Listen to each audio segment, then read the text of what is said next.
one hurt more because there was so much more expectation. Like we all thought, everyone here on this bus, I thought we were going to the Super Bowl. Oh, bro. In my head, I'm like Vrabel said during the bye week, the playoff bye week, he's like, these next 3 days, like do what you need to do, and then tell everybody like you're booked up for the next month.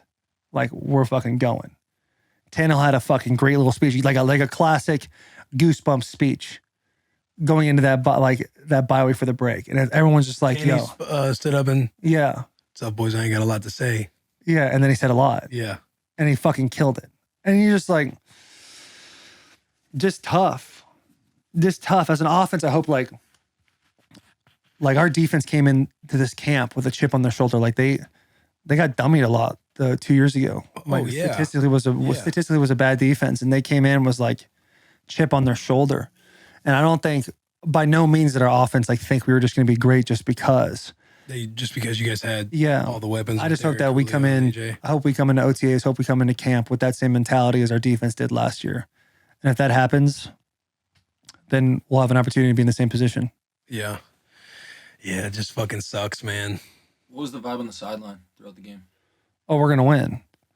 Like, there was never like, dude, we've been in so many games decided by 3 or less.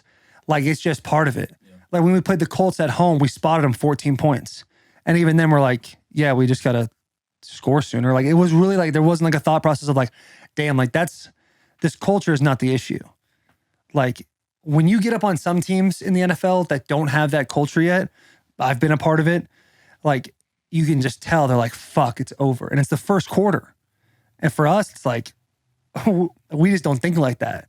And it's not just one guy, it's like a collective group of like all these dudes like really think we're just going to win every single game.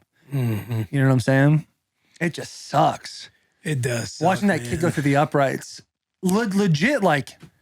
What was going through your mind when that third pick happened? When that pick happened for them, they're like, oh shit, now they're fucking on offense. They're about to get in field goal range. Yeah, I looked up at the time and our timeout, and I was like, okay, we got a chance. Because they were out of field goal range. They're on the fringe area. They're like on the 50, right? When they picked it off. And then they got a penalty for taunting, which put them back 15 or 20 or 5, I'm sorry, or 10. I'm not sure what a taunting penalty is. How many yards? There's any 20-yard. No. That's why I quickly retracted that. Yeah, 15 is as far as it goes. 15, 20, yeah. 30? Was that 50-yard penalty? They started on their own end zone? So like I in my mind, I'm like doing the math in my head, like, okay, there's this much time left. We have this many timeouts. I'm thinking we're about to get like, let's see if we can get this ball back. Mm-hmm. You know, because the way we were doing 2-minute, it was 2:25 or right around then, and you have all your timeouts and you have the 2-minute.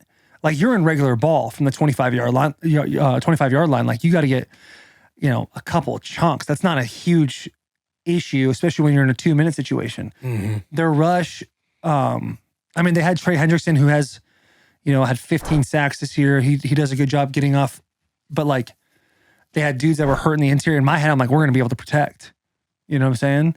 So anytime that happens, you give Tanny some time. He usually dices dudes up, no problem. So I'm thinking in my head, like, okay, what's the vibe here? Are we going or are we going to run it? So when we started like running it and playing the time clock, you could tell like the situation is we're going to get it to where we need to go, run it down to like 9-8 seconds, and then kick the field goal for the win. Worst come to worst, we punt and go to overtime. And even then, we have home field advantage. Our offense can line up an instant just like theirs can. Like I'm not taking anything away from that. I'm just thinking this is my thought of the mindset of what we were doing. Right. Our defense is playing lights fucking out. 9 sacks. Dude, Joe Burrow couldn't breathe. Yeah. You know what I'm saying? Yeah, I'm laughing because I'm thinking of we can talk about it later too. Yeah. The Q Spain tweet after. Yo. Just like my boy Huggy Bear, dude. Yeah. Just that old line wasn't blocking nobody. Wasn't blocking nobody. Well, and you know what, dude? They're a fucking great defensive line. There's a good defensive line. Danico, I think, is one of the most underrated defensive players in the league. Like when we played the Colts and Danico was there, it was a dude that you go, okay, we got to watch it. This dude fucks cats up. Right. On the inside on pass pro. Like we got to watch out for him. Like he tears dudes up. Got him for a steal. Oh, yeah, he's a monster, dude. And him with Jeff and Harold and Bud. Like, yeah. Bud was in the same situation as me. He's coming off an ACL. Like, everyone knows, like, the second year is like the year, unless you're Adrian Peterson. I expect Bud Dupree to be a stud next year. Yeah. You know what I'm saying? And, like, you don't, like, that's the number, I just fucking did it.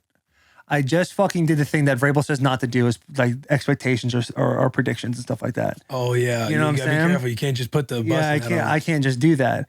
Now I'm officially on the OTAs. Fucking say, hey, say this real quick, and then Yeah. I'll say it. Yeah. Fucking Will said it. I didn't say nothing. But I mean, Bud's a stud, dude. When he was at the Steelers, he was super productive. He's got a great attitude. He's a great team guy, and he plays super fucking hard. And like, he's gonna be better than he was. And I just think that the O-line, I think they had confidence because Joey, the way he throws it, but like, those dudes were it's eating. tough to block those 4 dudes. Those dudes were fucking eating 9 out sacks, there. bro. They were fucking eating. I Like can't 9 believe sacks it, bro. to 1. You say, I know. You say that out loud, and it's like, and the boys still fucking. We lost. I know. And and playing the armchair quarterback, and I know, I'm sure it's the right call 99% of the time, but us not kicking the extra point.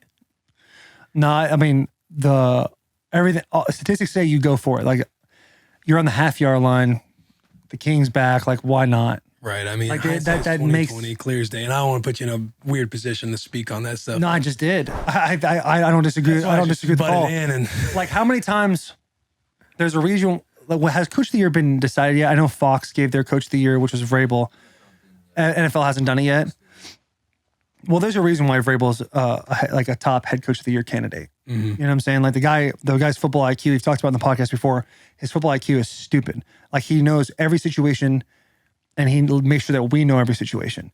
And when he made that call, it's like, we obviously sit there and go, fuck yeah, we're gonna go by 2 here instead of 1. Yeah. Like, grand scheme of things, does it make a huge difference? I mean, I guess it would have, because it was, Because you guys would have been running the ball and not. Yeah, but it's like the butterfly effect, dude, because we're up by 1. Do they have to throw it earlier and maybe catch Jamar Chase on a deep ball? Sure. You know what I'm saying? Or maybe this happens. Like, you can't, just because this play happened at the beginning of the game, like, if we would have got X, Y, or Z, like, later in the game, they could have changed up their play calls based on where they were at if they're down. Right. You know what I'm saying? No, I feel you. Somebody was like, why didn't we do this? I'm like, man, I don't know. I was like, because I'm thinking, I know. I was like, because I don't know. I was frustrated too, because I'm thinking, man, why didn't we just kick the fucking extra point and just be in the lead, like just be up? And I was like, man, I don't know. I was like, but I know fucking Vrabel Stretch has every situation dialed in that you could possibly imagine. So I'm like, I'm sure there's like a perfect reason for that happening, and it just didn't work out. But I was frustrated just like everybody else. But again, I'm like, these dudes are literally on top of any situation. They're on top of situations that haven't even came up yet in the league, even rule book wise, that I'm sure that, will come up one day. But yeah. It just sucks, dude. You never see it coming. The picks are, dude. Here's what I have to say about anybody who's like questioning Tannehill is years past, even this year, him fucking having the confidence to throw it into situations, and it's worked out before, and you guys all fucking said he was the greatest. Like, just because it didn't work out doesn't mean he's any different, dude. He's a fucking stud. And with the boys ride or die with Tanny, he is literally revived the Tennessee Titans along with the new defense. Yeah. He's a fucking awesome dude too. I just hated it for him how all that went down, and I just know he probably puts a lot of that. Like every competitor does, you just put a lot of like blame on yourself, and he knows that everybody knows that it's not one single player, one single game, or one single play. But you just know dudes like they wake up and think about that shit. Like, damn, if I would have done this, I would have done that. Like if I would have made this tackle, or if I would have made this play during the game, like it would have went a different direction. But so I just hate that for the boy. Yeah, that sucks. It's crazy. It's just over. I know. I'm like staring out in the fucking. I'm just staring at the blue lights. I was just looking up at the ceiling a second ago, like something was about to change. Like they were I was gonna get a call and be like, "Just kidding, we won." What was the vibe like in the locker room today? Obviously, you know how that is, dude. You know how it is. It's over. Ray walks in. He's like, "You don't prepare a speech for this." Like, he loves the boys. He rides with us. Like, the culture is not the issue. Like, if you have a cultural problem in a team, you're in bad shape, boss. But we don't have that issue. We got good dudes who work hard and want to win, like want to succeed. So it's just a bummer, man. He's a bummer, dude. Mike.